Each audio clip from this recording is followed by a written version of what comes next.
Islam futuristik. Assalamualaikum warahmatullahi wabarakatuh. Alhamdulillahirabbil alamin. A'udzubillahi minasyaitonirrajim. Bismillahirrahmanirrahim.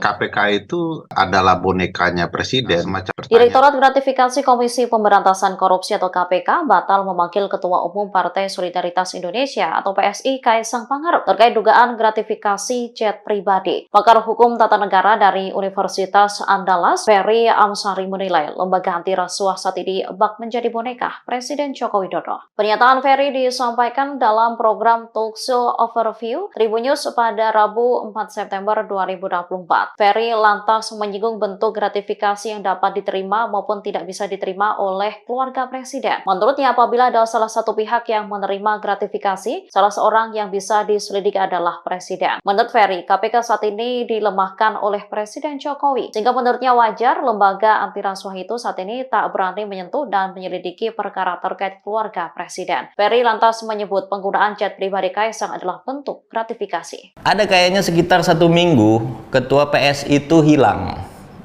Tahu nggak? Gue nanya apa ke teman-teman gue. Anak itu kalau hilang, berarti pas pampresnya juga ikutan hilang dong. Dia kan bukan pejabat publik. Ngapain diperiksa? Itu adalah pernyataan paling bodoh yang pernah gue dengar. Kaisang ini punya bisnis bukan top-top banget. Dan persoalan bisnis itu ya urusan dia. Konteksnya berbeda. Karena gratifikasi itu dipisahkan antara bisnis dengan status bahwa Kaisang adalah anak pejabat. Sebelum Pilpres, kita semua heboh sama lembaga yang bernama MK, Mahkamah Kakak. Kemudian mendekati Pilkada, muncul MA, Mahkamah Adik. Lalu saat ini ada yang namanya KPK, Komisi Pelindung Keluarga. Ajaib nggak tuh?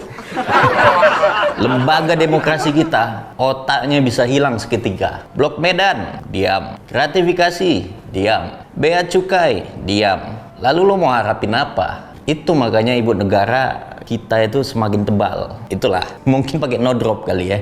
Ada kayaknya sekitar 1 minggu, Ketua PS itu hilang. Tahu nggak? Gue nanya apa ke teman-teman gue. Anak itu kalau hilang, berarti pas pampresnya juga ikutan hilang dong. Kok nggak ada yang nyariin atasannya? Terus kata teman gue, bahkan bapaknya presiden pun nggak nyariin. Ya gue jawab, kalau bapaknya nggak usah ditanya, karena kita udah tahu jawabnya gimana. Ya nggak? Nah sekarang udah mulai muncul tuh anak. Begitu dia muncul, bajor-bajor itu langsung nge-tweet. Pantesan kenceng banget maksain isu anak presiden hilang. Ternyata ada yang dicari beneran dan hilang beneran. Dia munculin tuh berita-berita lain yang gak ada kaitannya. Ada yang munculin berita Harun Masiku, ada yang munculin berita macam-macam. Kemudian posting lagi banding-bandingin dengan politisi lain, naik private jet. Lo lihat aja siapa yang gak posting itu. Mungkin dia butuh makan. Gue cuma mikir ya, aduh ampun dah. Lo 1 minggu hilang hanya buat mikirin gimana caranya ngekanter itu semua lewat narasi. Dan gue yakin mereka pasti rapat bicarain ini. Sekaligus itulah istrinya terlalu banyak posting, ya kan? Tapi memang ya sampah itu kalau ditutup sedemikian rupa, serapi mungkin, ujungnya akan kecium juga. Ada aja jalannya. Bayangin dari satu postingan, semuanya bisa ke tracking. Lu bisa lihat contohnya akun Kaskusnya yang diduga milik wakil presiden kita itu, yang baru. Kelihatan tulisan-tulisan dia tuh. Bahkan email yang dia gunakan ke tracking juga. Pernah buka website apa aja. Ternyata bukan sekedar fufu-fafa saja, tapi fap-fap juga dia. Cuma kalau gue lihat ya gaya bahasanya dengan karakter orangnya, probability-nya itu tinggi ya. Belum lagi ada keterkaitan interaksi dengan akun adiknya dan akun usahanya dia. Balik kita ke jet pribadi. Yang lucu tahu nggak apa? Respon menantu dari Medan. Dia kan bukan pejabat publik. Ngapain diperiksa? Itu adalah pernyataan paling bodoh yang pernah aku dengar. Nggak tahu, mungkin kalap kali ya kalau ditanya wartawan atau gimana. Menurutmu Kaisang itu masyarakat biasa? Ngapain dia pakai pas pampres? Wahai Bobi Nasution. Gue tahu keluarga itu harus saling menguatkan satu sama lain. Tapi ya nggak berlebihan juga lah. Jangan lupa dirimu juga naik private jet. dan ada keterkaitan dengan kasus Blok Medan loh. Jelaskan dong itu ke publik. Dari mana semua itu? Jangan jadi pejabat kegampangin gitu. Tanggung jawab moral lo apa? Ya nggak? Ini kan dugaannya gratifikasi. Artinya ada pemberian uang, barang, fasilitas yang didapatkan. Mungkin dari hasil deal-dealan dan kesepakatan dengan penyelenggara negara. Jadi semacam ya suap tipis gitulah. Tolong buka akses gua dong di sini. Kalau gol gua akan berikan lo patung Raja Pinocchio Jawa yang emas. Ini kan masuk kategori gratifikasi. Contoh aja tadi itu ya. Nah, ini barangnya berupa private jet. Banyak yang mengatakan, wah wajar lah pembisnis, bla bla bla bla. Kaisang ini punya bisnis bukan top-top banget. Dan persoalan bisnis itu ya urusan dia. Konteksnya berbeda. Karena gratifikasi itu dipisahkan antara bisnis dengan status bahwa Kaisang adalah anak pejabat dan adik dari pejabat. Poinnya Kaisang itu ada keterkaitan dengan pejabat dan kekuasaan, terlepas apapun bisnisnya. Dia naik private jet ke Amerika, di tracking, tahuan tuh pesawat punya siapa. Ternyata punya Seal Limited ya, perusahaan asal Singapura. Perusahaan itu menaungi Shopee dan Garena. Ternyata setelah ditelusuri, ada tuh kerjasama Shopee dengan pemerintah kota Solo di 2021 lalu. Maka dikaitkanlah ini dengan Gibran atau Jokowi sebagai keluarga. Karena mereka adalah penyelenggara negara. Ngapain Kaisang ke Amerika? Nemenin istri mau S2. Itu adalah kategori urusan keluarga atau urusan negara. Coba kalian jawab. Ngapain Kaisang ke Amerika? Nemenin istrinya mau S2 kan?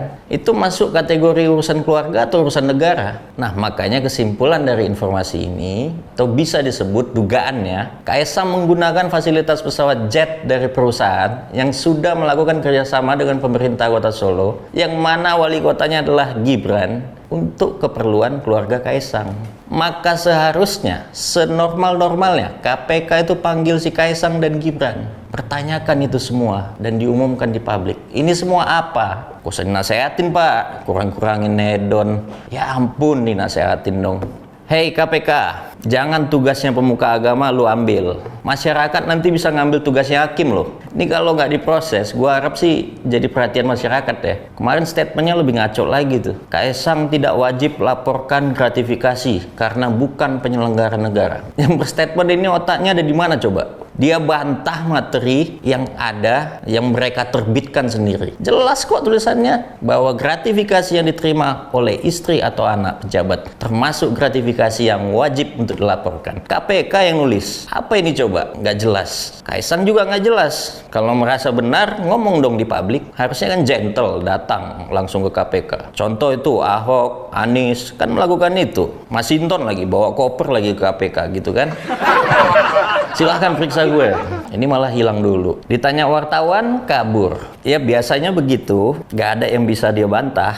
Pada akhirnya kita bisa melihat itu dengan penalaran bahwa KPK-nya gak jelas. Anak presiden gak jelas. Ya sudah, artinya presiden kita 100% gak jelas. Karena ini dibiarin, tutup mulut semua. Meskipun gak jelas, kita tetap tekan. Kalau ini harus diproses. Kembalikan ke KPK itu pada fungsinya. Gara-gara peristiwa ini, perusahaan Garena itu dilaporin tuh ke CPIB, Corrupt Practice Investigation Bureau. Ini tuh KPK-nya Singapura, yang laporin warga negara Singapura. Kebayang jadi berita di sana. Malu nggak sih lo sebagai orang Indonesia karena perilaku pejabatnya begitu? Kita itu krisis moral loh. Dan gue tahu ada orang-orang di luar sana masih menormalisasikan hal ini. Sayang nggak dia sama Indonesia? Kita belum bicara barang belanjaan yang langsung masuk ke dalam mobil itu ya tanpa dicek.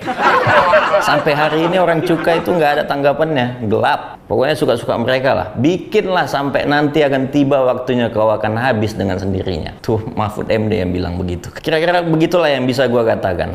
Udah mulai mumet gue. Gue pengen tahu apa opini lo soal ini. Menurut lo dengan peristiwa ini, dengan perilaku kekuasaan kita yang seperti ini, ada nggak sih harapan untuk Indonesia emas 2045? Gue curiga jangan-jangan ini titipan tagline kampanye kontestasi Pilpres buat cucunya. Ya enggak?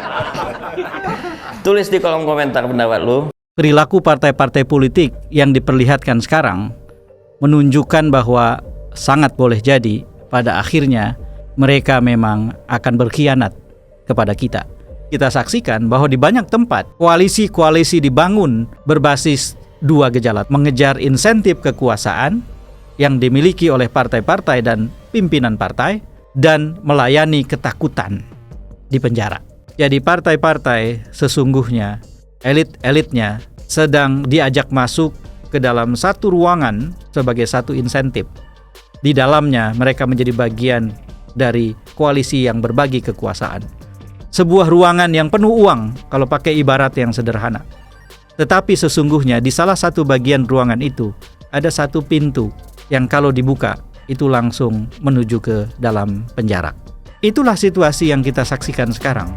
Tanya ke saya waktu Jokowi minta maaf, dia memohon maaf dan seterusnya lah. Terus kemudian seorang teman bertanya, terus bagaimana tuh? Udah minta maaf? Jawaban saya adalah, ya kita harus memaafkan karena Tuhan itu maha pemaaf. Seberapa besar pun dosa kita akan dimaafkan. Tapi jangan lupa, sambil Tuhan maha pemaaf, Tuhan tetap menyiapkan surga dan neraka. Jadi ya presiden tidak kebal hukum. Minta maafnya kita terima, tetapi ketika dia melanggar hukum, ya tidak boleh dibiarkan. Ketika dia mengacak-ngacak konstitusi, mengacak-ngacak demokrasi, ya tidak bisa dibiarkan. Nah, izinkan saya merespon dengan waktu yang disediakan, isu yang berkembang belakangan sejak MK membuat kejutan, mengejutkan kita. Dalam politik memang unsur kejutan itu selalu menjadi salah satu bagian yang membuatnya menarik. Selalu tersedia kemungkinan adanya elemen of surprise, unsur kejutan yang kemudian membuat kita terkejut. Nah, sebetulnya jika tidak ada interupsi DPR setelah itu, keputusan MK itu menjadi game changer yang membuat terjadi dinamisasi ulang menjelang pilkada. Tetapi ketika DPR terlibat, maka kemudian ternyata barangkali orang DPR juga sekarang udah mulai mikir ya, yang terciptakan oleh interupsi DPR itu adalah terjadinya kegentingan yang memaksa. Saya melihat sekarang bahwa situasi ada dalam status itu, kegentingan yang memaksa. Artinya, proses pembunuhan demokrasi oleh Joko Widodo itu sekarang ini berpotensi untuk terhenti. Karena orang menganggap bahwa enough is enough. Menurut saya Jokowi memang sangat keterlaluan sudah. Nggak bisa dibiarin. Dan siapapun presidennya yang keterlaluan seperti itu ya nggak boleh dibiarin. Gitu. Dalam konteks itulah menurut hemat saya, maka kegentingan yang memaksa itu menjadi sesuatu yang harus dipahami sebagai berkah di ujung proses. Kita berkumpul di sini atas nama masa depan demokrasi Indonesia. Karena saya yakin mau tua dan mau muda, beberapa tahun akan datang, demokrasi Indonesia akan kita titipkan ke anak cucu kita kelak. Apa yang akan kita titipkan ke mereka kalau kemudian kita tidak berdiri di sini bersama-sama, meneriakkan kata bersama untuk melawan kepongahan di Republik ini yang mau merobek demokrasi. Saya pikir itulah pesan kita, karena ini adalah tagihan anak cucu kita yang nanti akan kita serahkan ke mereka, dan harus kita lakukan sekarang, bukan sekedar di tempat ini juga, tapi harus kita teriakkan di seluruh Republik ini. Tadi saya ngajar, saya suruh bubar, lalu saya katakan ini saatnya kita berpindah dari bicara demokrasi di teori menjadi praktik yang harusnya kita lakukan. Terima kasih. Semoga Allah senantiasa menuntun kita di jalan yang diridhoinya. Amin, amin, amin ya rabbal alamin. Ya rabbal alamin. Aqulu qali hadza, astaghfirullah li wa lakum. Wassalamualaikum warahmatullahi wabarakatuh. Terima kasih.